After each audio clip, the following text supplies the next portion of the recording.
Now, we shall use the compound angle formulae for sine and cos to prove the first one. All right. Now, we say cos alpha minus beta is equal to cos alpha cos beta plus sine alpha sine beta for this part. Now, for that part, we say cos alpha plus beta is equal to cos alpha cos beta minus sine alpha sine beta.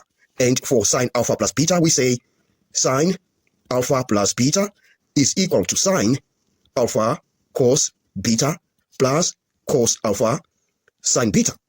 And for the last one, sine alpha minus beta, we say sine alpha minus beta is equal to sine alpha cos beta minus cos alpha sine beta. Now it's time for us now to substitute this into the left-hand side of that identity. Now we shall write the left-hand side of that identity as cos alpha minus beta, which is equivalent to that. So we say cos alpha cos beta plus sine alpha sine beta minus. So we're saying minus cos alpha plus beta, which is that. So we say minus, we multiply a negative throughout that part. So we shall have minus cos alpha cos beta. And we say a negative times a negative, we get a positive for that. So we say plus sine alpha sine beta. All right. Now let's move on to the denominator. We have sine alpha plus beta, which is that. So we write sine alpha cos beta plus cos alpha sine beta minus. We have a negative on that. So we have minus sine alpha cos beta.